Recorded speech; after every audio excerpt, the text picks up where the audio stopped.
This question comes from Jessica Poon, who says, you've long been a strong believer in the American tailwind and the resilience of the United States, and history has proven you correct. Today, the U.S. appears to be undergoing significant and potentially revolutionary changes. Some investors are now questioning the concept of American exceptionalism. In your view, are investors being overly pessimistic about the U.S. economy? Or is the country indeed entering a period of fundamental change that requires a reassessment from a new perspective? Well, I would say that Jessica, who I believe it sounds as if she is the step-granddaughter of one of our managers that I mentioned in the annual report, may not be the same one. But in any event, America's been in significant and revolutionary change really ever since it was developed. I mentioned that, we started out as an agricultural society. We started out as a society with high promises, and we didn't deliver on them very well.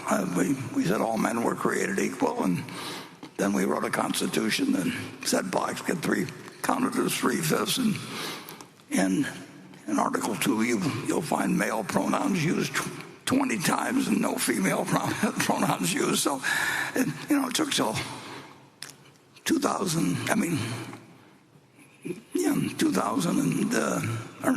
1920, I should say, till the 19th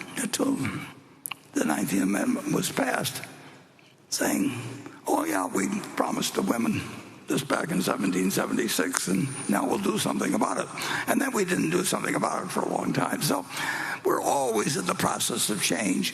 We'll always find all kinds of things to criticize in the country. But the luckiest day in my life is the day I was born.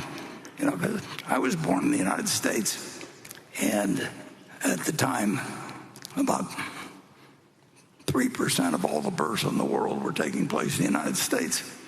And I'd like to say that I had something to do, so sent messages out to my parents, for God's sakes, moved to the United States before I was born or anything. But I was just lucky. And I was lucky to be born male. I was lucky to be born white. And I was like all kinds of things.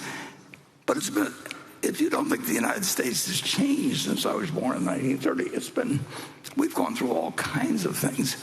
And we've gone through great recessions. We've gone through world wars. We've gone through the development of an atomic bomb that we never dreamt of, at the time I was born. So I would not get discouraged about the fact that it never doesn't look like we've solved every problem that's come along. And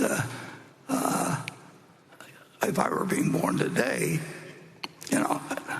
I would just keep negotiating in the womb until they said you can be in the United States. So we're all pretty lucky.